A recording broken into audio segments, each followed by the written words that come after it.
26 de mayo, lunes, como ya te hemos comentado en esta editorial, un lunes más y un lunes más que despertamos con Jesús, con el pastor Alberto Ares. ¿Qué tal, pastor? Buenos días. David, buenos días, ¿qué tal? ¿Cómo estás? Yo de maravilla, gracias a Dios, contento, ilusionado de tener una nueva oportunidad de estar aquí contigo. Gracias a Dios, de verdad que podemos contarlo, podemos estar juntos nuevamente, porque has tenido, yo creo, un viaje maravilloso, has tenido un viaje que de verdad lo has gozado, gracias a Dios. Sí, como dice mi mujer, gracias que pude ir a Jerusalén, pero gracias que pude regresar, dice ella. No, fue un viaje muy, muy bueno, un viaje soñado, aunque ya ha ido, ¿no? Ya ha ido alguna vez para Israel, pero llevaba intentando regresar durante los últimos años varias veces y siempre se complicaba. De hecho, la última vez tenía para noviembre del año pasado y un día antes se canceló el vuelo, otras veces también. Bueno, en definitiva, lo he intentado varias veces y gracias a Dios pude ir ahora. La tercera o la cuarta fue a la vencida. Antes de empezar con el programa, pastor, si le parece, vamos a empezar un poquito a hablar de esas fotos que tenemos aquí también. Algunas fotillos ahí, sí. Aquí, la verdad, y también hubo bautizos, ¿no? Sí, exactamente. Mira, si quieres, la anterior foto, la que te voy a poner junto con mi pastor, José Manuel Sierra, ese es el mar de Galilea. El mar donde Jesús caminó sobre las aguas, el mar donde se llevó a cabo la pesca milagrosa, el mar donde tantas historias nos cuenta la Biblia de tempestades que se levantaban. Y allí estuvimos paseando por una barca, un barco que nos recorrió el mar de Galilea. Fue un tiempo muy, pero que muy hermoso, la verdad que sí, fue un tiempo muy bonito ahí en Galilea. Luego eso es el río Jordán. No es exactamente donde Jesús se bautizó en el río Jordán. No es ahí, pero bueno, ahí en el río Jordán han preparado ese sitio como para bautizar. Ahí estamos mi pastor y yo bautizando, creo que se bautizaron 5, 6 o 7 personas, no recuerdo ahora mismo. Pero fíjate en el color de las aguas, ¿verdad que no es un río muy limpio? No. Hay una historia en la Biblia cuando un hombre, un poderoso, quería ser sano, ¿verdad? Y uno de los profetas de la Biblia le dice, bueno, vete al río Jordán y zambúllete 7 veces. Y él dijo, ¿cómo al río Jordán? Habana y Farfar no son ríos más limpios que estos. Y claro, y no llegas a entenderlo hasta que llegas allí y te das cuenta que el río Jordán no es muy limpio, pero bueno, también ocurren cosas muy hermosas en la Biblia a través de este río, y allí tuvimos la oportunidad de bautizar a varias personas. Fue un tiempo muy, pero que muy hermoso, la verdad que sí. Tenemos más fotos, por ejemplo, está aquí, pastor. A ver. Mira, ¿sabes? Te he pasado esa foto, ¿sabes por qué? Porque creo que hace poco estuve hablando en una de las prédicas de cuando a Pablo lo encarcelaron en Cesarea. No sé si recuerdas que te estuve hablando un poquito de esa cárcel donde estuvo 2 años. Ese es el lugar exacto donde Pablo estuvo 2 años preso. Esa es la celda de Pablo. 2 años. En Cesarea, sí. Ahí estuvo 2 años, porque el gobernador esperaba que Pablo le sobornase, que le diese dinero. Pablo, viendo que no había, que nadie le estaba dando una solución, apela al César, y de ahí lo trasladan a Roma. Y es cuando en el camino ocurre aquello que te explicaba del barco, que vino una tempestad, bueno, una serie de cosas. Pero esa es la celda donde Pablo estuvo preso 2 años en Cesarea la Marítima. Ahí, bueno, yo creo que mi cara lo dice todo. Total, yo estaba ahí como un niño. O sea, a mis espaldas está la hermosa Jerusalén, la preciosa ciudad de Jerusalén, una ciudad hermosa, preciosa, la mires por donde la mires. Ahí estoy justamente en el monte de los Olivos, en ese monte donde Jesús solía subir a cada rato a orar, dice la Biblia, ya sea acompañados, ya sea en soledad, pero pasaba muchas horas orando el Señor ahí en el monte de los Olivos. Es en ese monte cuando Jesús en una ocasión sube y dice la Biblia que mirando a Jerusalén se pone a llorar. Jerusalén, Jerusalén, cuánto he deseado el bien para ti, cuánto he deseado juntaros como la gallina junta sus polluelos, pero nada, no hay remedio con ustedes, decía el Señor. Y ahí lloraba y ahí se quebrantaba el Señor, probablemente mirando esas vistas, no esos edificios que son totalmente modernos, ¿verdad? Pero mirando esa geografía, esas montañas, ese valle, y ese es un lugar muy hermoso. Lo que tengo justo a mis espaldas, esa esplanada grande, es la esplanada del templo, donde estuvo el gran templo de Salomón, destruido por los babilónicos, que luego Esdras y Zorobabel lo volvieron a levantar, ese segundo templo, pero que ahora está en posesión de los árabes, de los musulmanes, y tienen esa mezquita, la mezquita de la cúpula dorada, pero ahí en esa esplanada grande es donde estuvo el gran templo de Salomón. La cúpula dorada, que es lo que se ve ahí detrás, ¿no? Exactamente, lo que está ahí, sí. Eso ahí. Otra de las fotos es esta de aquí. A ver. Que yo, por ejemplo, le comentaba el otro día a una persona, digo, me parece que estábamos buscando a Wally. Buscando a Wally, sí. Ahí estoy yo, en medio de tanta gente. Eso es el viernes pasado, que los judíos celebran el Sabbat. El Sabbat es el día de reposo, lo que para nosotros celebramos el domingo, ellos lo celebran el sábado. Mucha gente está confundida y piensa que Sabbat significa sábado. Sabbat significa reposo. Lo que pasa es que en la cultura hebrea, el día de reposo es el sábado. Para nosotros el día de reposo es el domingo, cuando descansamos, ¿verdad? Y entonces también el calendario de ellos es muy diferente al nuestro, porque para nosotros el día acaba a las 12 de la noche, para ellos no. Para ellos el día acaba y empieza a la caída del sol. Dice que cuando se puede ver la primera estrella, ahí cambia el día.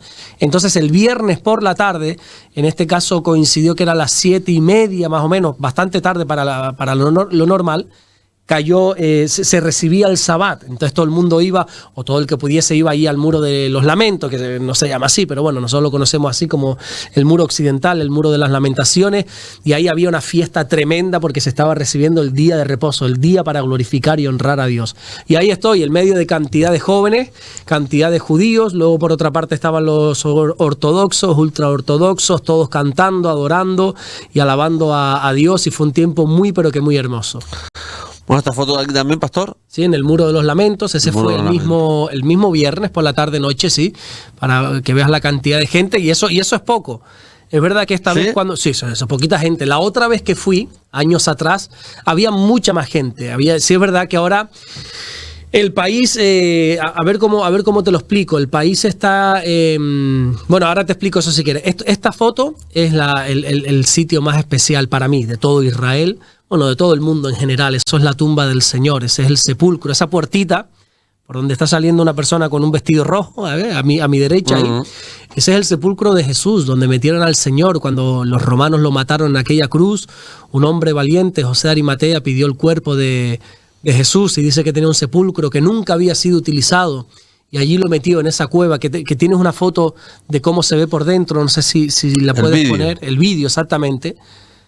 Eso es lo que se ve dentro de ese sepulcro. Ahí está. Jesús estuvo ahí a la izquierda, en el centro es donde se colocaba la gente, llorando, ¿verdad? Y a la izquierda es donde estuvo el Señor allí muerto durante 3 días y allí resucitó. Allí, en esa tumba, en ese lugar que están viendo ustedes, bueno, los que estén escuchando la radio ahora mismo no lo ven, pero aquellos que lo están viendo por el canal de YouTube o por el Facebook de la radio, ahí cambió la historia de la humanidad. Allí resucitó el Señor y esa resurrección nos ha dado vida a nosotros. Amén. Es algo increíble, increíble. De verdad que sí. Bueno, tuve la oportunidad de estar ahí bastante rato a solas, orando, tranquilo, y la verdad que se siente una paz, una tranquilidad hermoso, muy hermoso, de verdad.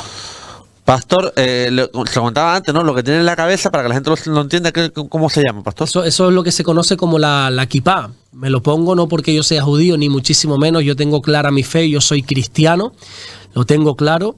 Pero para entrar ahí en el cótel, en el Muro de los Lamentos, estás obligado a ponerte eso, no podías entrar sin cubrirte la cabeza. Todos los judíos tienen como mínimo eso sobre sus cabezas, la kipá. ¿Qué representa? Que siempre estás bajo la cobertura de Dios. Ellos simbolizan, ya sea a través de ese sombrerito pequeño o de un sombrero más grande, como que hay algo por encima de ti. Es como un recordatorio constante y permanente que siempre hay algo, en este caso Dios, que está por encima de nosotros, que es el que nos gobierna, es el que nos manda las directrices a seguir. Y entonces, pues bueno, te recuerda y le muestra a los demás también que sobre ti hay alguien siempre gobernando tu vida.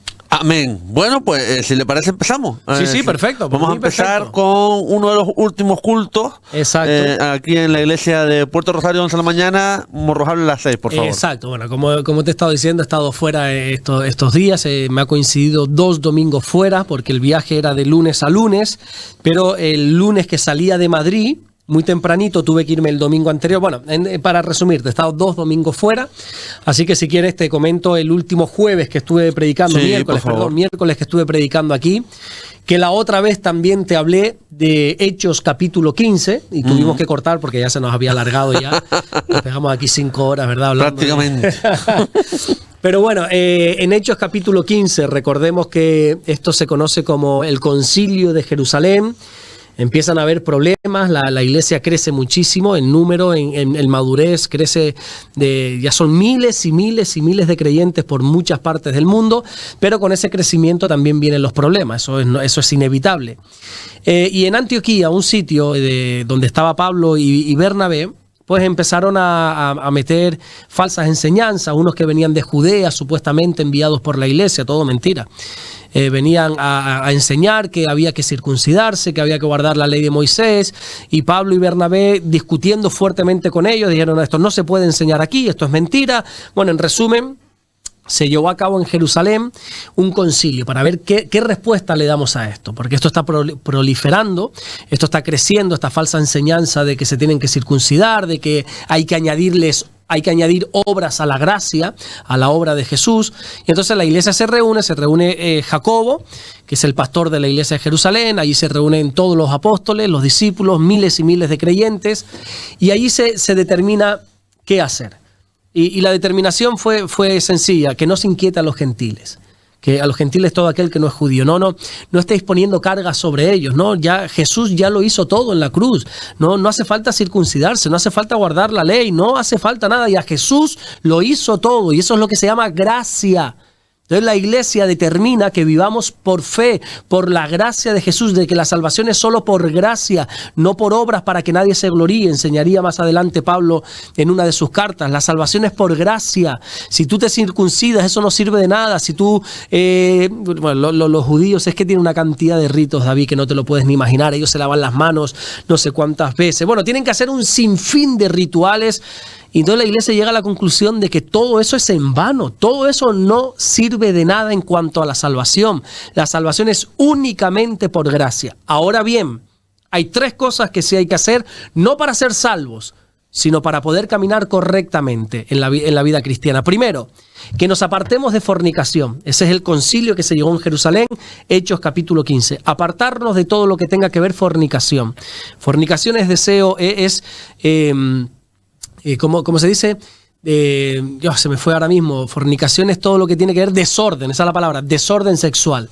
No solamente tener relaciones sexuales antes del matrimonio, sino extramatrimoniales, todo lo que tenga que ver. Incluso fornicación tiene que ver también con pornografía, tiene que ver con miradas lujuriosas. Jesús dijo: no solamente adultera el que se acuesta físicamente con una mujer, sino el que la mira para codiciarla. O sea, todo lo que tenga que ver con desorden sexual, la iglesia dice: apártate de eso.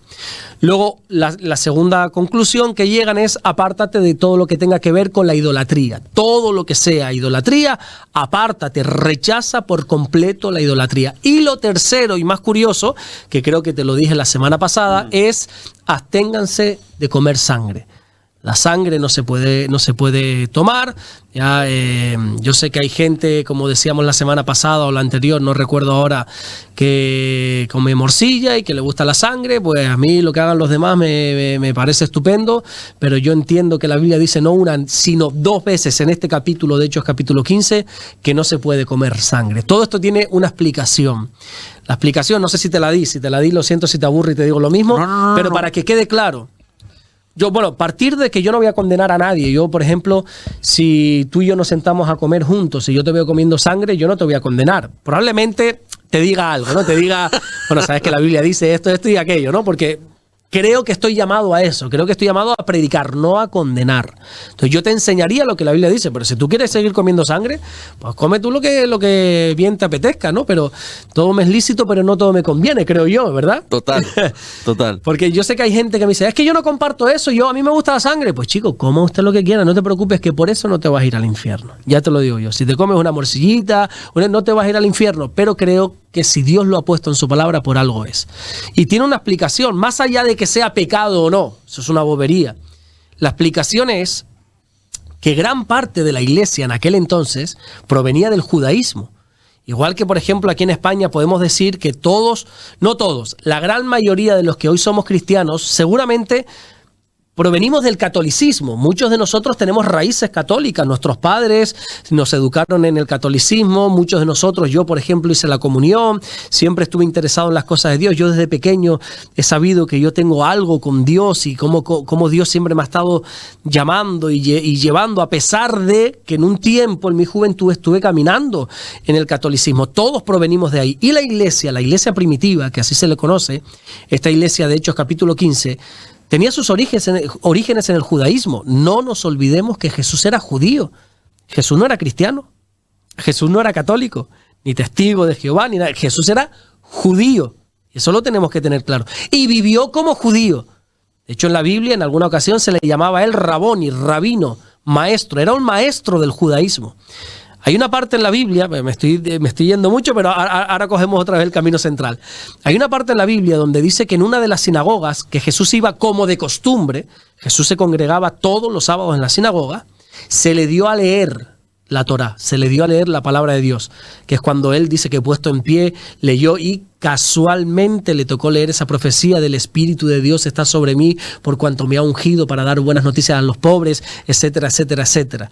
Y Jesús, cuando cerró la Biblia, enrolló los rollos de la Torá, dijo, esta profecía se ha cumplido hoy delante de vosotros, yo soy ese Mesías, ¿verdad? O sea, ¿y qué quiero decir con esto? Que a Jesús, que a una persona que se le permita leer la Biblia, la Torá en este caso, una sinagoga, es porque tiene un peso importante ahí.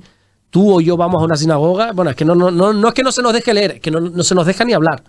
Nos sientan en las últimas filas ahí. Entonces, Jesús tenía una muy buena reputación hasta que empezó a hacer lo que hizo, ¿no?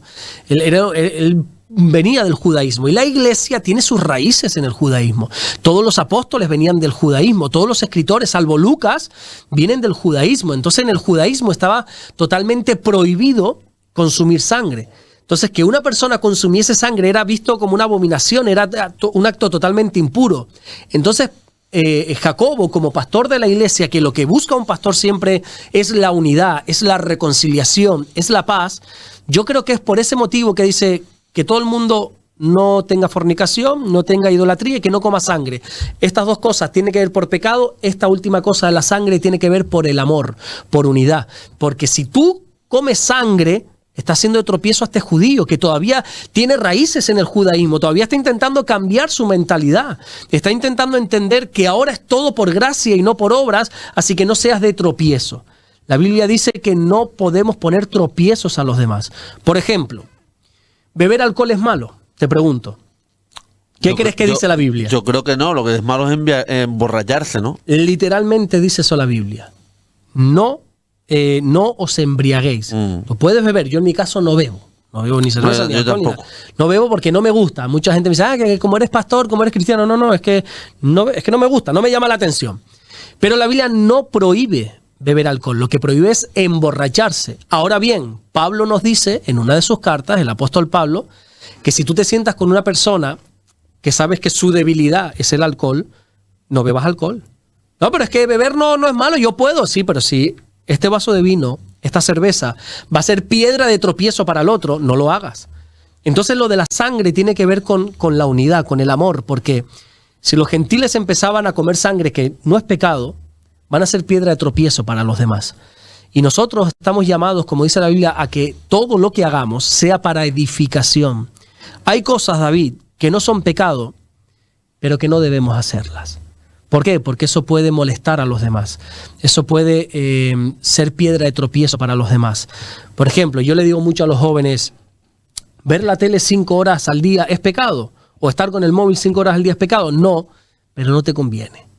Hay cosas que no son pecado, pero no nos convienen. Todo nos es lícito, dice la Biblia, pero no todo conviene. Entonces, la iglesia en Jerusalén llega a ese convenio, a ese concilio, ¿verdad? Esas tres cosas. Fuera idolatría, fuera fornicación, no coman sangre. Entonces, ¿qué hace Jacobo? Escribe una carta. Porque antiguamente no había correos electrónicos, no había WhatsApp, no había videollamadas para llamar a la iglesia de Antioquía. Oye, mira que al final hemos llegado a este acuerdo. No, se escribía una carta. ¿Verdad? Se escribía la carta, mira, todo esto. ¿Y la carta cómo se enviaba? Bueno, pues la enviaron con Pablo, Bernabé y había otros 2 hermanos que la fueron llevando. Todo esto está escrito en Hechos capítulo 15 del versículo 20 o 21, 22 en adelante. Y escogieron a 2 hombres. Escogieron a un hombre llamado Judas y a otro hombre llamado Silas. Pero hay una curiosidad en el versículo 22, porque dice que escogieron a estos 4 hombres, Pablo, Bernabé, Judas y Silas, pero Judas le pusieron el sobrenombre de Barsabás. Bar significa hijo, Sabás probablemente era el padre, y se le dijo, bueno, tú te llamas Judas, pero vas a ser Barsabás. Porque Judas hoy lo reconocemos como el traidor, ¿verdad? Yo creo que nadie en su sano juicio se atrevería a poner a su hijo Judas, pero Judas es un nombre precioso. Pasa que ya nuestra mente lo asocia a la traición, a la entrega que hizo este malvado hacia nuestro Señor. Pero Judas significa alabanza. El Señor sea alabado, sea exaltado. De hecho, Jesús viene de la tribu de Judá. Yo estoy convencido que si Judas no hubiese entregado a Jesús, muchos de nuestros hijos se llamarían Judas, porque es un nombre, el significado es muy, pero que muy bonito. Pero ya lo hemos asociado a la traición. Por eso dice, y a Judas por sobrenombre, Barsabás, entonces los enviaron. Y yo te pregunto, ¿por qué escogieron a Judas y a Barsabás, a Judas y a Silas? Bueno, entendiendo que a Pablo y a Bernabé los escogieron para llevar esta carta, esta aclaración a la iglesia de Antioquía, porque Pablo y Bernabé estaban allí, pero ¿y a Judas y a Silas por qué? Bueno, la Biblia lo dice, porque ellos eran varones principales entre los hermanos. Aquí yo saqué una enseñanza, creo, muy interesante, y es que la iglesia no pone al frente de las filas a los amigos, a los hijos. La iglesia no trabaja por nepotismo. ¿Sabes lo que es el nepotismo, no? Por ejemplo, la monarquía trabaja por ¿eh? Me acabas de coger. Nepotismo es monarquía. Felipe es rey porque Juan Carlos era su padre. Claro, por herencia. Por herencia. Eso tiene el nombre de nepotismo. No, en la iglesia no es así. O sea, mi hija no va a ser la que va a llevar las riendas de la iglesia cuando yo no esté. Si Dios la llama a eso, sí. Pero no porque sea mi hija. En la iglesia no se pone al frente a los hijos, no se pone al frente a los amigos, ¿sabes? Como este me cae mejor. No, la iglesia se pone según la fidelidad, a los llamados de Dios. Por eso dice la Biblia que pusieron varones principales de la iglesia, que era Silas y que era Judas llamado Barsabás. Entonces sacaba esa enseñanza. Hay que saber a quién se pone en el liderazgo de la iglesia. Hay que saber a quién se pone como pastores de la iglesia. Yo conozco pastores que están en el ministerio sin tener llamado de Dios. Y eso es muy triste, porque al final el pastorado es uno de los oficios, que así lo denomina la Biblia, donde si no tienes un llamado de Dios, este oficio acaba con tu vida, literalmente. Es un oficio tan pesado, de tanta carga y de tanta responsabilidad, que yo creo que si Dios no te ha llamado es imposible llevarlo a cabo. Yo con el pasar del tiempo, que tampoco llevo muchos años, creo que no llevo todavía 15 años en el pastorado, gracias a Dios he entendido, me falta muchísimo por aprender, te lo garantizo, pero gracias a Dios he aprendido, primero, que es Dios quien ha puesto este llamado en mí, y sobre todo, que el dueño de la obra es Dios. Yo simplemente soy el pastor de la iglesia. El pastor es el que coge a todo el rebaño y se lo lleva a comer pasto fresco, ¿verdad? Que coma bien. Pero el pastor de pastores es el Señor. El que guía es el Espíritu Santo. Yo no soy dueño de la iglesia, no soy propietario de la iglesia. La cabeza de la iglesia es Jesucristo. Dios es el dueño de la iglesia. Él es el que la ha comprado a precio de sangre, dice la Biblia a través del apóstol Pablo.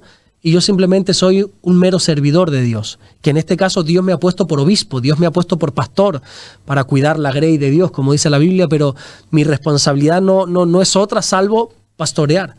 La función del pastor son dos, es pastor y obispo, que es como la Biblia lo denomina. El pastor es el que alimenta, obispo es el que vigila, el que ve. El obispo era el que estaba en un rebaño de lejos mirando que no viniesen los lobos, era el atalaya, el que miraba constantemente. Ese es el trabajo de un pastor, ser pastor y ser obispo, mirar y cuidar y alimentar. Ya está, la iglesia no es mía, yo no soy responsable, yo he de dar cuentas a Dios de las almas que Él me ha entregado, pero ya está. Entonces por eso te digo que tiene que ser un llamado de Dios, porque si no tienes un llamado de Dios, esto te consume.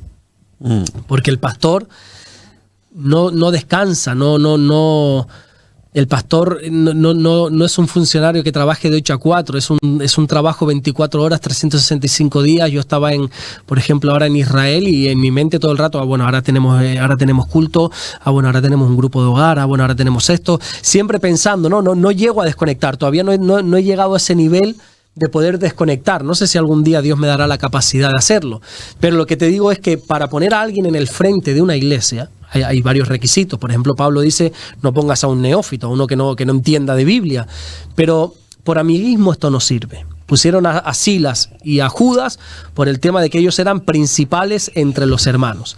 Y ahí, si quieres, pasamos a preguntas. No. Está mirando que el audio estuviese saliendo bien. Nada. No, pero te digo, porque si no, no vamos a tener espacio para preguntas. ¿Sigo? Sí. Tú córtame, si no, yo tengo 175 páginas aquí para hablarte del capítulo 15. Agüita, ¿eh? Sí, yo me enrollo como una persiana. Bueno, entonces... 5 minutos más le dejo. Venga, perfecto. Y luego tú me haces así y yo ya lo entiendo. Una vez estaba predicando, perdona que... hace años, hace como 15 años lo menos, estaba predicando. Y entonces no tenía reloj, y la iglesia, yo me había puesto un reloj en el fondo, no al principio para que nadie lo viera, sino en el fondo para yo guiarme, porque como has podido comprobar, yo me enrollo. Y no es de ahora, es de siempre, yo soy así, me enrollo mucho. Entonces le dije a uno que se sentó en primera fila antes de empezar, mira, si ves que me enrollo, hazme una señal disimulada para ya ir cortando. Y en medio de la prédica, él estaba sentado en primera fila, me hace... ¡Corta! Digo, menos mal que le dije que me hiciera una señal disimulada. Toda la iglesia, bueno, tú imagínate. Pero entonces la iglesia envía a Pablo, a Silas, a Judas llamado Barsabás, a Judas llamado Barsabás, Bernabé, Pablo, estos 4, los envía. Y sucede algo muy, muy hermoso, porque en esa carta a los gentiles de Antioquía, dice el versículo 23 de Hechos 15, que comienza así: los apóstoles, los ancianos y los hermanos, a los hermanos de entre los gentiles que están en Antioquía, en Siria, en Cilicia, salud. Aquí hay algo tan poderoso, porque esta carta, donde se les va a explicar a los de Antioquía, que no se preocupen, que no se tienen que circuncidar ni nada de eso, comienza de una manera muy hermosa. Porque la iglesia de Jerusalén está denominando por primera vez a los gentiles hermanos. Les está diciendo a los hermanos que están allí en Antioquía. Lucas ya los había denominado hermanos a lo largo de la carta de Hechos. Tú vas a decir, no, pero es que yo ya he leído en Hechos cómo a los gentiles se les llama hermanos. Sí, eso es Lucas. Ahora es una carta firmada por la iglesia. La iglesia estaba aceptando a los gentiles como hermanos. A esos que rechazaban, a esos que cuando Pedro fue a predicar a casa de un gentil, de Cornelio, te hablaba de esto hace meses, la predicación de Pedro empezó: ustedes como gentiles saben que para mí como judío esto es una abominación estar delante de ustedes. Es asqueroso, perdón por la palabra, es asqueroso para mí estar delante de ustedes. Así empezaba Pedro a predicar a los gentiles. Pero ahora, esos que eran repugnantes, ahora dice, no, porque si Dios los ha aceptado, nosotros no somos quien para rechazarlo. Amén. Así que empiezan esta carta diciendo a los hermanos de entre los gentiles, ustedes son nuestros hermanos. La iglesia comenzó a aceptar como hermanos a los gentiles. Y aquí yo ya me iba por la línea de decir, hermanos míos, en la iglesia no hay hermanos de primera y hermanos de segunda. La Biblia nos enseña que Dios no hace acepción de personas y a todos tenemos que tratarlo por igual. Nosotros no podemos tratar de una manera más especial a los ricos que tratar de una manera más déspota a los pobres. Yo he estado... Yo tampoco quiero hablar de cosas, pero he estado en iglesias donde la primera fila es para la gente importante, para políticos, para esto, para lo otro, y a los demás quítate para allí para que se siente este. No, Dios no es así, Dios no hace acepción de personas. En una iglesia, cuando se hace acepción de personas y te dicen quítate tú porque aquí va otro, creo que ahí no se están haciendo bien las cosas. No quiero entrar en juzgar ni en no juzgar, pero a la luz de las Escrituras entiendo que todos somos iguales delante de Dios y que no hay ni buenos ni malos. Pablo le dijo a los Gálatas que ya no hay judío, ya no hay griego, ya no hay esclavo, ya no hay libre, ya no hay varón, ya no hay mujer, sino que todos somos uno en Cristo Jesús. Entonces la iglesia tiene que tratar a todos por igual, no podemos estar haciendo acepción de personas. Y contaba, ¿no?, cuando hablaba de este ejemplo, de cómo desgraciadamente en otro lugar donde yo estuve, ¿no?, ni siquiera aquí en Fuerteventura, en otra iglesia, hace muchos años, pues bueno, yo tenía un ministerio, estaba ayudando a ciertas personas que vivían en la calle y para llevarlos a la iglesia, pues yo era el único que los subía a mi coche y los llevaba y la gente los saludaba porque yo más o menos los obligaba, oye, tú no saludas a la gente que viene de la calle. Y una vez Dios me dio la oportunidad de hablarle del Señor a una familia muy pudiente de Tenerife, de los más pudientes económicamente hablando. Un día, si me permites, te cuento este testimonio porque sería precioso, pero para hacértelo corto, porque si no ya me vas a hacer la señal de corta. Yo le dije 5 minutos, pero yo creo que hasta la gente está pendiente de lo que está diciendo, pastor. Un día, recuérdame y te cuento esta historia porque es muy, muy bonita. Una familia muy pudiente. Bueno, al final fui a trabajar, a poner unas máquinas de aire acondicionadas a casa. Al final me quedé hablándoles del Señor. Toda la familia se entregó al Señor. Empezaron a venir a la iglesia. Claro, la primera vez que viene esta mujer a la iglesia, viene con un BMW que no entra por esta calle, viene con un bolso que eso vale más que mi casa junta, y viene con... O sea, porque ella era así, no, de hecho vino con lo más humilde, porque luego me lo confesó, ¿no? Yo fui de lo más humilde, porque era así, o sea, no fue para aparentar, ella es así. Lo que me llamó la atención es la respuesta de algunos hermanos de la iglesia, en cuanto la vieron. Hombre, no quiero decir el nombre porque creo que esta mujer todavía me sigue por las redes y a veces me... Hombre, y la recibieron y yo digo, ¿y por qué a esta mujer la tratan así? Y a los que vienen de la calle ni les saludan. Entonces yo me entristecí en el corazón, ¿no? Porque dije, qué pena que a veces inconscientemente, ojo, a mí también me puede pasar, pero inconscientemente hagamos acepción de personas, ¿verdad? Un cristiano de primera y un cristiano de segunda. Yo creo que no, que todos somos iguales delante del Señor. Amén. Bueno, pastor, lo comentaba antes, ¿no?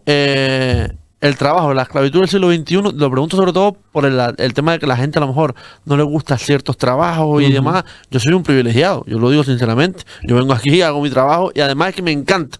Exactamente. Yo hasta pagaría por venir, sinceramente. Claro, ¿no? Claro. Entonces, ¿cómo lo ves? Yo creo que en ningún caso el trabajo es la esclavitud del siglo XXI, sino las condiciones del trabajo. Eso sí. Las condiciones laborales que hay hoy en día, sobre todo podríamos hablar de la hostelería y de muchos otros trabajos, eso sí es esclavitud.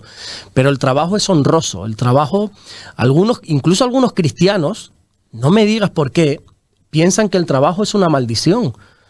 Porque sí, recuerda que en el huerto del Edén, en el jardín del Edén, una de las maldiciones que vino sobre el hombre por haber comido aquel fruto prohibido, fue con el sudor de tu frente comerás el pan, ¿verdad?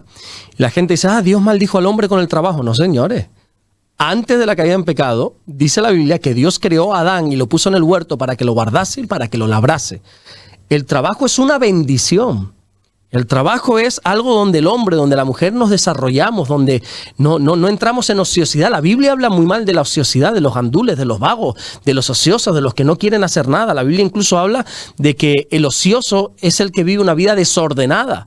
Estar sin trabajar es vivir en desorden delante de Dios. Entonces, el trabajo no es ninguna esclavitud, es una bendición. Ahora, las condiciones en algunos trabajos, eso sí que es una esclavitud. Amén. Bueno, y empezamos con las preguntas de esta semana. Perfecto. Media hora casi. ¿Me dejas hacerte una broma? Claro. Dice que la maldición fue con el sudor de tu frente comerás el pan. Hoy en día, con algunos gobiernos que tenemos, es con el sudor del de enfrente comeré el pan. Total. Sí, no, es con tu sudor. Total. Trata de vivir de pagas y de ayudita y ponte a trabajar y que sudes un poquito por aquí de vez en cuando para que puedas comer el pan tranquilamente. Es importante, de verdad que sí. Amén. Bueno, y ahora sí que sí. ¿Las emociones, pastor, son pecado o no? No, ni muchísimo menos, ni muchísimo menos. Date cuenta que Dios, que es nuestro creador, nosotros somos creación de Dios, así nos ha creado Él. Dios nos ha creado con emociones, entre otras cosas porque Dios nos ha creado a su imagen y a su semejanza. En el primer capítulo de la Biblia, en Génesis capítulo 1, en el versículo 27, dice que Dios creó al hombre a imagen y a semejanza suya. Y cuando tú te pones a estudiar un poquito sobre Dios en la Biblia, te vas a dar cuenta que Dios tenía emociones. Bueno, tiene emociones. Dios es un Dios que ama, que tiene amor. Dios es un Dios que se goza, que se alegra. Sofonías capítulo 3 versículo 17, si no me equivoco, dice que Dios se regocija con cánticos sobre nosotros. Es un Dios alegre, es un Dios gozoso, es un Dios que se entristece. La Biblia dice, por ejemplo, que cuando Jesús murió y se oscureció el cielo, pues Jesús estaba triste. En el Getsemaní Jesús estaba triste. Es un Dios que se alegra, es un Dios que se aira, que se enfada. Entonces no podemos decir en ningún momento que las emociones son pecados. Jesús mismo se emocionó. Y la Biblia nos deja claro que Jesús nunca pecó. Jesús no conoció pecado. Jesús lloró, ¿recuerdas? Con Lázaro, ya te lo había comentado. Jesús se entristeció, Jesús se gozaba. Dice que cuando los discípulos se dieron cuenta que los demonios se sujetaban en su nombre y vinieron, Señor, Señor, aún los demonios se sujetan en nuestro nombre. Y ellos le dijeron, qué maravilla. Dice que se regocijó en su espíritu y le dijo, bendito eres, Padre. O sea, Jesús era una persona que se emocionaba. Y si Jesús se emocionó y dice la Biblia que nunca pecó, eso ya nos deja totalmente claro que las emociones, por supuesto que no son pecado. Ahora bien, si las emociones no las sabemos controlar, y esas emociones nos llevan al pecado, ahí está el problema. La alegría no es pecado, ni mucho menos. Ahora, si cuando estás alegre pecas, si cuando estás alegre, sabes que esa gente que está alegre el día 1, ¿verdad? El día 1 que cobra y se dan su homenaje, como dicen algunos. Sí. No, la alegría no es pecado, la alegría es algo que Dios ha creado y que bueno, ¿verdad? Estemos alegres y tenemos que cantar alegres al Señor, dice la Biblia, pero que la alegría no te lleva al pecado. La Biblia habla de que enfadarse no es pecado, incluso airarse no es pecado. Para perder los papeles sí, ¿verdad? Gritar, dar un portazo, golpear o decir palabrotas, eso sí es pecado. Airarse no. Entonces, si hay una emoción que no sabes controlar y eso te lleva al pecado, ahí está el problema. El problema no está en la emoción, sino el no saber gestionar la emoción, exactamente. Pastor, ¿cómo puede un cristiano equilibrar la fe y las emociones? Pues yo creo que dándole prioridad siempre a la fe, el equilibrio correcto entre las emociones y la fe es siempre decantarse por la fe. Está claro que caminar en fe, que es el llamado que nos hace la Biblia, el justo por su fe vivirá, dice así la Biblia, caminar en fe muchas veces conlleva miedo. Muchas veces. Recuerda cuando Jesús, por ejemplo, le dijo a ese Pedro en la barca, en una tempestad, ven y camina sobre las aguas. Oye, vale, tengo fe, pero tengo miedo, ¿verdad? Entonces, cuando se nos está enfrentando la fe con las emociones, sea buena, sea mala la emoción, siempre nos tenemos que decantar por la fe. Y enfrentamos el miedo porque tenemos fe. Yo por ponerte un ejemplo, a mí me da muchos nervios predicar, desde siempre, desde que empecé. Me pongo muy nervioso, incluso a veces hasta me descompongo, me da mucho nervio. Y encima, cuando tengo que predicar en otra iglesia que no es en la que yo pastoreo, más todavía. En la mía también, pero como ya de la familia, pues como que un poco menos. Pero en otras iglesias, o cuando mi pastor me llama a su iglesia en Tenerife a predicar, no, yo ahí estoy una semana ya de los nervios. Exactamente. Pero aunque tengo esa emoción, esos nervios, yo actúo por fe. Y yo creo que Dios me ha llamado a compartir la palabra, a enseñar la palabra, a predicar la palabra. Yo no me puedo quedar atrapado en el miedo, en el nerviosismo, sino que por fe ando. Tengo miedo, estoy temblando. Y si tú te das cuenta y ves alguna predicación, que sobre todo las que no son en la iglesia donde yo pastoreo, muchas veces empiezo hasta temblando, soy muy nervioso. Pero lo hago por fe y al final, qué bueno que Dios se glorifica, ¿no? Pero nosotros tenemos que enfrentar siempre todas las emociones con la fe. Alguien dijo que fe es seguir confiando aunque el corazón esté temblando. Seguimos confiando, pase lo que pase, y entre la fe y las emociones se tiene que decantar siempre la fe. Mi fe está sustentada en lo que Dios dice, no en lo que yo siento. Eso tenemos que tenerlo claro. Por lo tanto, independientemente de las emociones, de los sentimientos que pueda estar viviendo, enfrentando, nosotros tenemos que saber que por fe andamos y no por vista. Eso no quiere decir que la fe niegue la realidad. No. Yo sé que estoy nervioso, yo sé que tengo miedo, pero yo por fe ando. No me puedo quedar parado, no me puedo quedar estancado en un sentimiento, sino que por fe camino. La fe no ignora las emociones, sino que las gobierna. Amén. Pastor, ¿qué consejo bíblico daría a alguien que lucha con la ansiedad? Bueno, pues el consejo, creo yo, más importante que se le puede dar a una persona que esté luchando con la ansiedad es que no está solo, Dios está con él. Yo creo que podríamos poner esa base y luego desarrollar esta respuesta, pero lo primero que tiene que entender una persona ansiosa, en ansiedad, es no estás solo. Aunque muchas veces te sientas solo, aunque la ansiedad quizá la estés sobrellevando en la intimidad, en la soledad, Dios está contigo. La Biblia nos llama a través de Pedro que nosotros tenemos que echar toda nuestra ansiedad sobre Dios porque Dios tiene cuidado de nosotros. Nuestra ansiedad no es para que la llevemos nosotros, échala sobre Dios. Cuéntale, ora a Dios y cuéntale qué es lo que te preocupa, qué te está quitando el sueño, qué es lo que te hace estar en ansiosa inquietud, qué es lo que te tiene en esa ansiedad que no te deja vivir.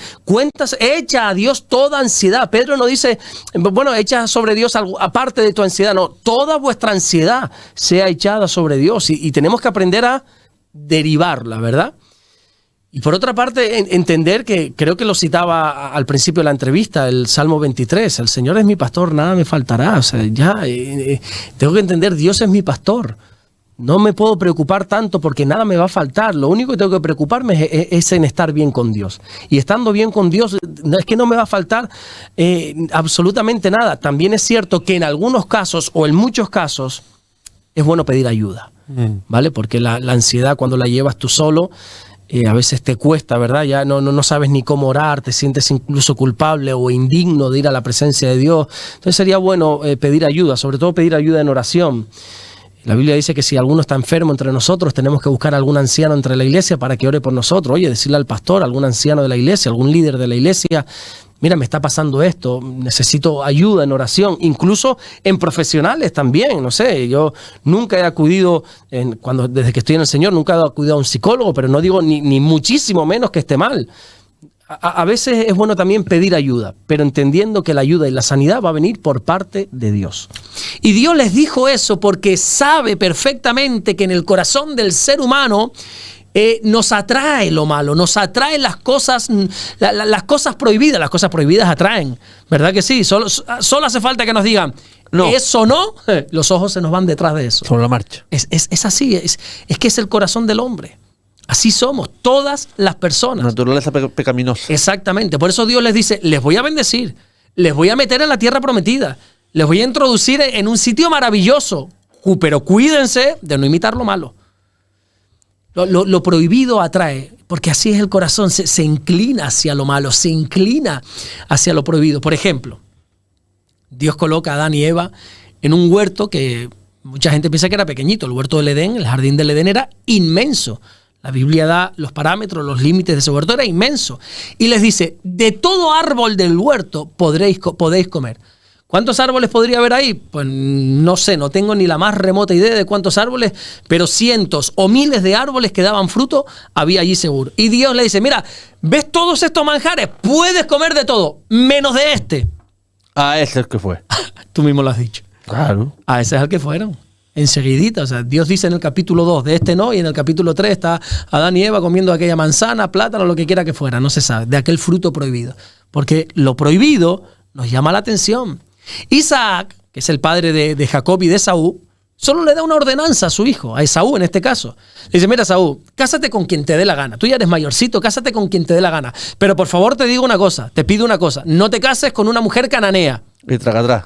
¿Sabes con quién se casó, no? ¿Una mujer cananea? Con una mujer cananea.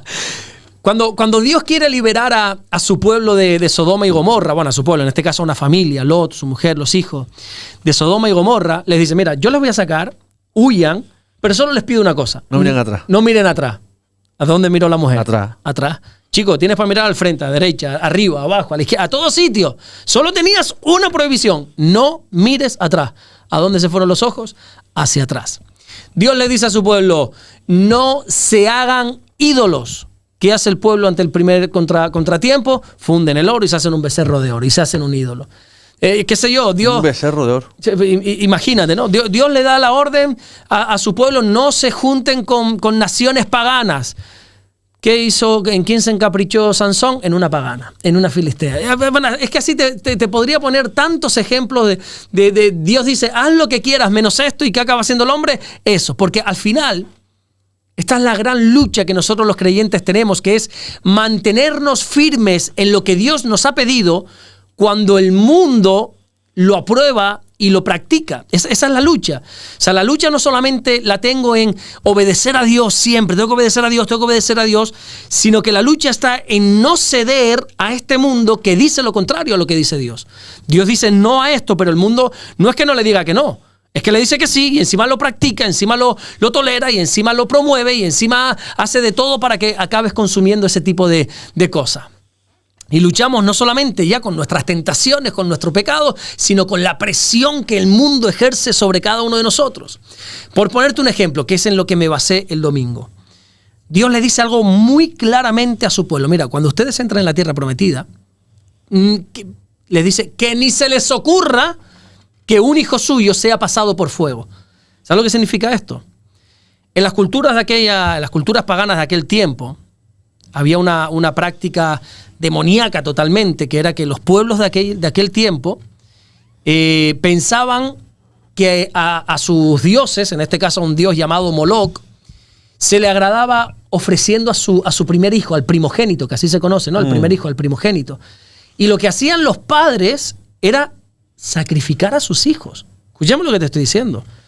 Esa estatua de ese falso dios llamado Moloch era como una estatua de hierro que siempre estaba encendida en fuego, era como naranja, ¿no? Del hierro cuando se pone caliente. Y ahí echaban a sus hijos.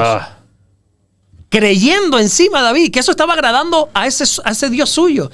Y Dios les dice, miren, yo les voy a bendecir, yo los voy a introducir aquí, pero por favor les pido una cosa, no pasen a sus hijos por el fuego. O sea, yo me imagino a la gente diciendo, pero vamos a ver, Señor, ¿por qué me estás pidiendo esto, no? O sea, hay cosas que no tienen, que sobran decir, hay cosas que no tienen sentido ninguno. ¿Para qué me pides que yo no haga esto, no?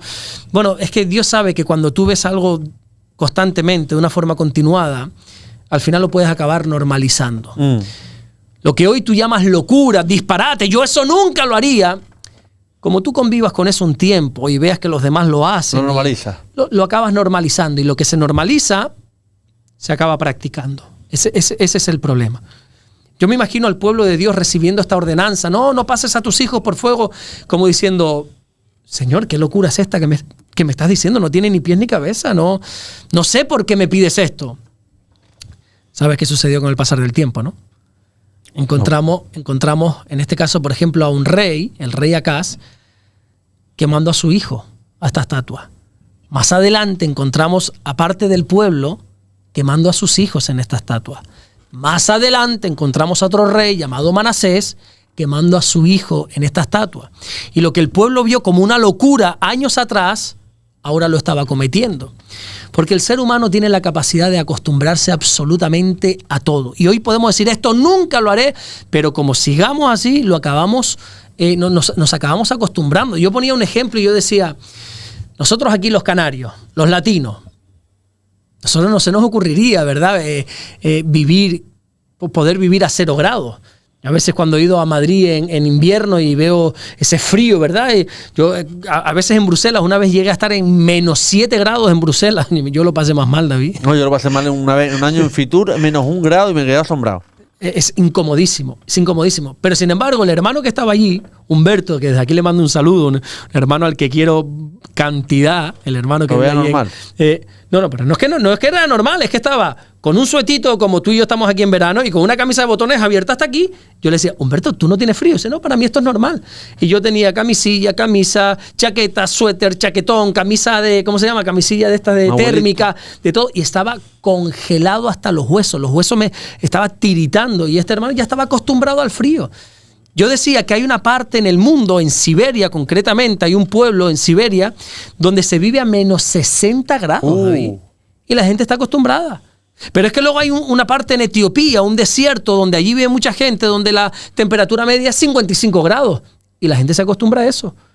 Yo cuando he ido a Colombia, que cada vez que he ido visito la costa, ahí en Tierra Alta, donde está nuestro hermano, el Pastor Osman, que de aquí le mandamos un saludo, que lo conoce, que ha entrado aquí en directo. Sí, Pastor Osman. Yo no sé si tú has estado en la costa de Colombia. Todavía no. Pero eso es un calor, David. Sí. Eso, prepárate para que cuando se abran las puertas del avión y te enfrentes a ese clima, yo estaba quieto y sudaba. A mí me sudaban las piernas, esas cosas que aquí no ha pasado en la vida. O sea, un calor. De estar sentado y decir... Calor seco. Es húmedo, es un calor húmedo. De ducharme 3 veces al día, pues es que es insoportable. Bueno, la gente ahí estaba acostumbrada. ¿Entiendes? Pero al final el ser humano se acostumbra a todo. Y aunque ahora sea algo impensable, con el pasar del tiempo nos acostumbramos a todo porque somos vulnerables a las costumbres que nos rodean. Yo ponía ejemplos el otro día en la iglesia. Yo decía, hoy nosotros vemos normal el que haya proyectores dentro de la iglesia, que haya televisiones, que haya luces, que haya guitarras eléctricas, que haya una batería, que haya una mesa de sonido con no sé qué y unos ordenadores. Hoy es... Nadie pone el grito en el cielo por eso. Es totalmente normal. Bueno, eso hace 20 o 30 años, David, eso era un disparate. Impensable. Esa es la palabra, yo creo. Impensable. O sea, si a alguien se le ocurriría decir, vamos a meter unas luces que hagan así, le hubieran dicho, mira, escúchame una cosa, que esto no es una discoteca. O sea, le hubieran tachado de hereje, le hubieran expulsado de la iglesia, yo creo. Sin embargo, hoy no hay iglesia que no tenga luces, que no tenga pantallas. Hay algunas iglesias que tienen incluso pantallas LED enormes, de metros y metros enormes, y tienen, no sé, cantidad de cosas. Eso era impensable hace tiempo. Y entonces y nos hemos ido rodeando de esas costumbres y ya hoy las hemos normalizado. Las iglesias, te voy a revelar algo que quizá tú no sepas. Hablo de las iglesias cristianas. La iglesia de hoy no se parece en nada a la iglesia que yo conocí hace 20, 30 años atrás, David. No se parece en nada. Y yo no soy de esas personas nostálgicas que les gusta más el pasado, como esas personas mayores se ponen las gafitas aquí delante de la nariz. Cuando yo era joven, no. Escúchame una cosa. Yo no digo ni que esté bien ni que esté mal. Yo no soy de eso. Hay que volver a... No. Pero está claro que si echamos la vista atrás 20, 30 años a las iglesias de antes y a la de ahora, el listón del pecado se ha bajado mucho. Y el listón de la santidad lo hemos bajado muchísimo. Antiguamente, por ponerte algunos ejemplos, te van a sorprender, pero aquellos que nos escuchan, que se han criado en el Evangelio y que llevan 20, 30, 40, 50 años del Señor, saben que delante de Dios estoy diciendo la verdad. Hace 20, 30 años en la iglesia se decía que la tele era del diablo, que la tele, la caja tonta, se prohibía ver la tele. Se decía, mi mujer, que tiene ahora 39 años, se crió en una generación que le decía que Disney era del diablo. Y que no podía ver Disney porque allí en Disneyland París hay como un altar a Satanás. O sea, esos cristianos de allí hemos sido criados en esa cultura. Hoy ¿qué película le ponemos a nuestros hijos? La de Disney. La música que no era cristiana, eso era impensable que un cristiano la escuchara. O sea, hemos ido bajando. Mira, yo le decía el otro día a los jóvenes en la iglesia, hace 20 años atrás... Cuando te ibas a ennoviar, emparejar, a buscar de un novio o una novia, uno tenía un tiempo de oración. Uno pedía consejo a su pastor, a sus padres, obviamente. O sea, no es que... No, hoy en día como aparecen los... Bueno, ni te informan, aparecen de manos por la iglesia para adentro. Pero antes había un temor, David, un respeto a eso, un temor santo, porque sabías que con el que te juntabas, con ese te ibas a casar. Eso de estar hoy con uno, mañana con otra, y el otro. Eso era impensable, impensable. Antes se entraba en un tiempo de oración y oraba. Oye, Señor, ¿esta es la mujer que tú tienes para mí? ¿Este es el hombre que tú tienes para mí? Si no es para mí, quítalo, arráncalo de mi vida. O sea, había como eso. Antes, yo ponía el ejemplo también, antes, no es que llegar tarde a la iglesia era impensable. Bueno, es que no se hacía. Eso para empezar. No es que fuera impensable, es que no se hacía. Pero es que antes... se llegaba una hora antes a la iglesia. ¿A qué hora es el culto? ¿A las 6? No, ya la gente sabía que a las 6 empieza el servicio para Dios. Pero a las 5 yo estoy ahí. ¿Y qué hacían? Como hacemos ahora, ir a hablar. ¿Y qué tal? ¿Cómo iba la semana? ¿Viste el partido? Ponme un cortado. No. Antes la gente iba y se sentaba con sus Biblias a leer. Y eso no entraba en una iglesia el raro era el que hablaba. La gran mayoría de las personas estaban de rodillas orando, intercediendo a Dios. Y el resto estaban leyendo la Biblia. Así eran las iglesias de hace 20, 30 años. Hoy en día, tú ves a alguien de rodillas en la iglesia. Bueno, los dominicanos, gracias a Dios, todavía mantienen esta tradición. El otro día se lo dije a los dominicanos. Ustedes, desgraciadamente, se han hecho a nosotros. Y nosotros tendríamos que habernos hecho a ustedes. Ustedes han venido aquí y en vez de seguir con esa cultura de arrodillarse, lo han dejado de hacer. Y me decía una mujer... Claro, yo siempre lo he hecho, pero como veo que aquí no se hace, lo dejé de hacer. Digo, no, pues siga haciéndolo para ver si nosotros los españoles cogemos esa bendita costumbre. Pero es que tendemos a imitar lo malo. Y hemos acabado normalizando un estilo de iglesia que hace 20, 30 años era un disparate. O sea, si hace 20 o 30 años nos llegan a decir que las iglesias iban a ser así, no es impensable. ¿Tú sabes cuánto duraba un culto de antes? ¿Cuánto? 3 horas mínimo. Al primer culto que yo fui, yo llego un momento, David, que yo mire a Damaris, porque yo fui la primera vez con ella, y yo le dije a Damaris, tú me estás tomando el pelo. O sea, esto no se va a acabar. Este hombre no se va a callar. Yo con 15 años, a mí me metieron ahí Y venga canción, y venga otra canción, y venga otra canción, y venga, ahora siéntate, ahora levántate, ahora venga, ahora vamos a esto, ahora los anuncios, ahora aquello, ahora... Y la predicación, ese hombre, yo no sé cuánto estuvo, pero hora y media mínimo. Yo, mira, Damaris, ya está bien, sácame de aquí. O sea, eran cultos interminables. Y cuando el pastor terminaba de predicar, tú decías, bueno, ya me voy a ir a mi casa. No. Ahí empezaba la administración, ahí empezaba, ahora vamos a orar los unos por los otros, y se oraba por este, se oraba por el otro, y ahí te pegabas otra hora más. Y esos eran los cultos de antes. Ahora un culto, como te dure más de hora y media, ya la gente te mira como, ¿te estás extendiendo? Como siga así, no vengo más, ¿verdad? Las cosas han cambiado. Vuelvo y repito, no quiero decir, no, antes era mejor, ahora no. Pero creo que hemos bajado bastante el listón. ¿Y por qué? Porque hemos ido acostumbrándonos a cosas que nuestros padres no decían que no estaban bien. Pero poco a poco nos hemos ido acostumbrando. Y como esto sigue así, dentro de 5 o 10 años, David, vamos a ver cosas en las iglesias que ahora diríamos, nunca, eso nunca se hará en la iglesia. En poco tiempo vamos a ver disparates dentro de la iglesia, te lo garantizado, porque es una de las señales de los últimos tiempos es que muchos apostatarán de la fe, o sea, se irán por el camino equivocadísimo. La gente, yo veía que me estaba mirando en la iglesia con un poco raro y digo, ¿crees que no es cierto lo que estoy diciendo? Esto ya pasó. En Corinto, cuando el apóstol Pablo escribe la segunda carta a los Corintios, la primera carta a los Corintios, sucede algo que Pablo dice, mira, es que me he enterado que entre ustedes hay un pecado que yo no lo he visto ni en el mundo. O sea, resulta, a mí me da hasta apuro hablar de esto, pero es que es un mensaje que la Biblia da. Resulta que dentro de la iglesia había un hombre que se estaba acostando con su propia madrastra. No, David, o sea, un disparate, un disparate. Pero el mayor disparate, Pablo no pone el grito en el cielo por eso. Al final el pecado, si no es con uno, es con otro. El pecado da igual. Pablo tiene que escribir y tomar cartas en el asunto, no por ese disparate, ese pecado que se estaba haciendo. El gran error, dice Pablo, es que ustedes están envanecidos, le dice Pablo. Ustedes han aceptado este pecado. Están envanecidos. Envanecido significa orgulloso. En vez de reprender a este hombre, en vez de señalar este pecado, ustedes se han enorgullecido de esto. Y están con los pechos inflados. Mira, ¿a quién tenemos entre nosotros? Y es que eso puede volver a pasar en la iglesia, porque nos acostumbramos a todo, porque el pecado tiene la capacidad de normalizarse. 45 minutos, te imaginas. Nos queda prácticamente 10 minutos de programa y vamos a preguntar, Pastor, ¿cómo debería actuar la iglesia ante la injusticia social según el ejemplo de Jesús?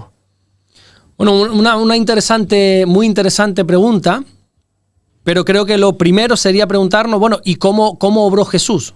Bueno, ¿cómo tiene que obrar la iglesia frente a la injusticia? ¿Cómo obró Jesús? Bueno, ¿y cómo obró Jesús ante la injusticia? Porque Jesús vivió en uno de los imperios más injustos que había, uno de los tiempos donde se vivía mayor injusticia. O sea, los romanos eran injustos en cuanto a tributos, en cuanto a esclavitud, en cuanto a cantidad de opresión. O sea, si alguien era injusto eran los romanos, el imperio romano. Y Jesús vivió ahí. Entonces uno dice, bueno, ¿y qué hizo Jesús frente a esta injusticia? Bueno, te puedes leer la Biblia 80 veces que no vas a encontrar a Jesús haciendo manifestaciones, liderando protestas políticas, con una pancarta diciendo, no, que no se haga esto, que yendo por las instituciones a visitar al César. Oye, César, a ver qué pasa allá, hombre, cambia la ley esta ya. No vas a encontrar nunca nada de eso. De hecho, el motivo principal por el cual los judíos mataron a Jesús, ¿sabes por qué fue? ¿Por qué? Porque no lo recibieron como el Mesías, porque ellos tenían el concepto, los judíos pensaban que el Mesías iba a venir para liberarles de la opresión de Roma. Ellos esperaban un Mesías con la espada en la mano. Claro, y viene Jesús con un mensaje de amor y de paz, y que la única espada que tenía era la palabra de Dios, y diciendo ámense los unos a los otros, y a este romano que está abusando de ti, que te está golpeando en el lado derecho, ponle también la mejilla izquierda, y te está robando la camisa, pero dale también el suéter, y te está pidiendo por obligación que tienes que caminar con él 1 milla, tienes que caminar 2, y un mensaje así que dijeron, este no es el Mesías, este es un fraudulento, este es un impostor, no puede ser el Mesías, porque el Mesías nos va a liberar de Roma, de la injusticia. Sí, pero es que Jesús quiere liberarnos de la injusticia, no de la manera que nosotros pensamos. Hay otro camino, ¿verdad? La labor principal de la iglesia es anunciar el evangelio y hacer discípulos. Y así es como se vence la injusticia. No saliendo por las calles con pancartas y vamos ahora a sumarnos a esta manifestación. No. Mira, Jesús en la Biblia tiene muchos nombres, pero uno de los nombres es el Rey de Justicia. Él es el Rey de justicia. Él quiere las cosas rectas. Él no es un Dios de injusticia. Y nosotros como seguidores que somos, como cristianos que somos, tenemos que también luchar por la justicia y luchar contra la injusticia. Pero ¿cómo tiene que actuar frente a la injusticia la iglesia? Bueno, no es saliendo a la calle a defender nuestros derechos, no es haciendo manifestaciones, no, porque David, nuestra lucha no es física, es espiritual. Y la injusticia existe porque existen injustos. Entonces, lo que hay que hacer es a todas esas personas injustas que no han conocido de Dios, predícales el evangelio. De nada te sirve lograr cambiar una ley si el siguiente político de turno la va a volver a cambiar, porque eso está naciendo de un corazón malvado, de un corazón injusto. La Biblia dice que cuando el justo domina, todo está bien, pero cuando son los impíos los que gobiernan, todo va a estar mal. O sea, el tema no es la injusticia, no, el tema está en el corazón, en la injusticia que hay en los corazones, y la iglesia tiene que actuar sabiendo que la iglesia no está para política, no está para otras cosas, sino para predicar el evangelio. Y esa es la mejor manera de poder luchar contra la injusticia, porque por otra parte, ¿quién dictamina lo que es justo y lo que es injusto? Porque esa es otra buena pregunta. ¿Cómo luchamos contra la injusticia? Bueno, partamos de qué es una injusticia. Porque estamos viviendo en un mundo de locos.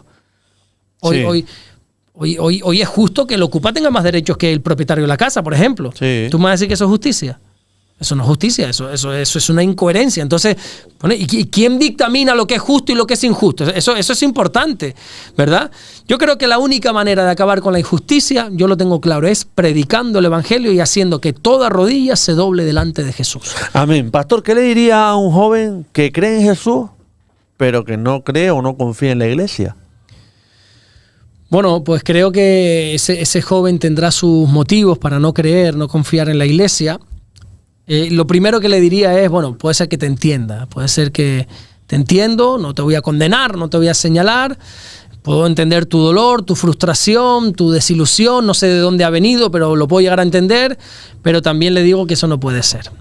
Es inviable querer amar a Jesús y no amar a la iglesia, es totalmente inviable. Dice que la iglesia es el cuerpo de Cristo, Cristo es la cabeza de la iglesia, no se puede amar la cabeza y despreciar el cuerpo. No, si Cristo amó a la iglesia, dice que Cristo amó a la iglesia hasta la muerte, se entregó por ella. Yo no puedo no amar lo que mi Señor ama.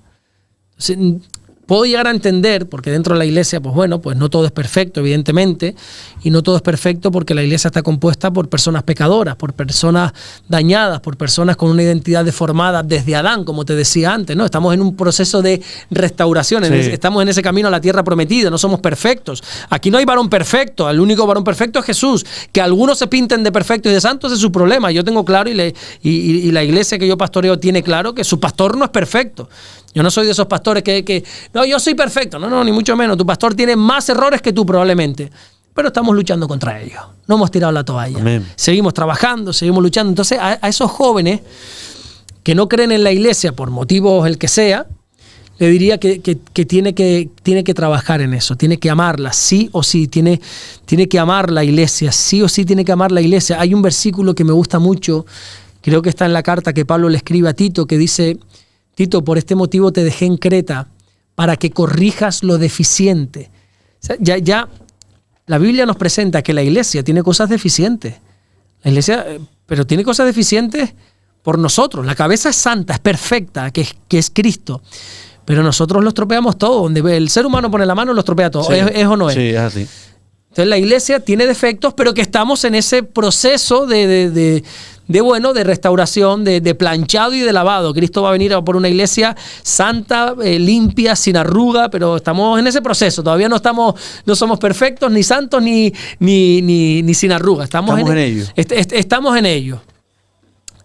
Jesús sabía todo esto antes de edificar su iglesia. Él sabía que iba a haber traiciones, errores, escándalos dentro de la iglesia, pero aún así decidió edificarla.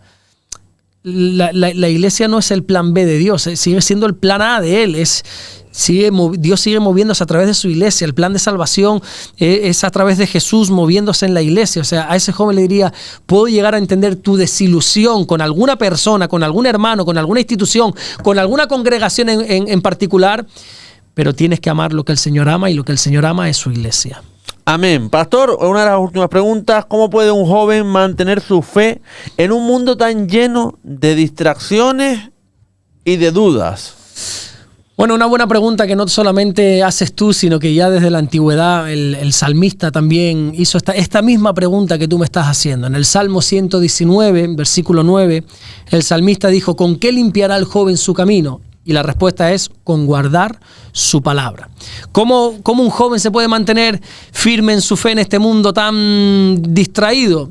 Poniendo sus ojos en la palabra, en un mundo lleno de ruido, de pantallas, de opiniones, de corrientes, de a quién seguimos, si a este o a otro. El secreto es poner los ojos en Jesús. Hebreos 12:2. Puestos los ojos en Jesús. Porque también tú me dirás, David, si en estos tiempos en los que nos ha tocado vivir no miramos a Jesús, ¿a quién miramos? ¿Quién puede ser nuestro referente? Totalmente. Dime tú, ¿quién en estos tiempos puede ser nuestro referente? ¿Qué influencer podemos nosotros decir, a este voy a seguir? Entonces hay que poner los ojos siempre en el Señor, porque el rumbo de nuestra vida va a depender de dónde estamos mirando. Si miras al mundo te vas a confundir, si miras los problemas te vas a desanimar. Por lo tanto tienes que mirar siempre a Jesús, que es el autor y el consumador de la fe. El joven necesita guardar la palabra de Dios, ese guardar implica obedecerla, la oración, tiene que poner sus ojos en Dios, pero hay un consejo que yo le doy a los jóvenes, que es que guarde también su entorno, con quién se rodea. Es muy importante escoger bien las amistades. Dime con quién andas y te diré quién eres. Bueno, la Biblia lo dice exactamente así, pero con otras palabras. El que se junta con sabios, sabio será, pero el que se junta con necios será quebrantado. Es así, entonces que a los jóvenes que sean muy celosos de las personas con las que pasan su tiempo. De las compañías. Sí. Pastor, se nos acaba el tiempo, pero quiero decirle a la gente, la semana que viene tenemos las preguntas estas, que es como un spoiler de la semana que viene. ¿Crees que la fe puede ser algo moderno o sigue viéndose como anticuado? ¿Es pecado tener dudas sobre la fe o hacerle preguntas a Dios? ¿Cómo puede alguien descubrir su propósito cuando no tiene claro quién es o a dónde va? ¿Y qué papel juega la oración cuando sentimos que Dios no responde? Buenas preguntas. Buenas preguntas. Vamos a ver si Dios nos da sabiduría y sabemos decir algo. Si no, pues no nos queda otra que quedarnos callados y pasamos a la siguiente. Bueno, Pastor, Dios me lo bendiga, de verdad. Muchas gracias, David. Dios te bendiga. Gracias a ti. Bueno, hacemos un altito y enseguida la tertulia vecinal con la gente linda y bonita de la tertulia. Así que no te vayas, que paso lista. Hasta ahora.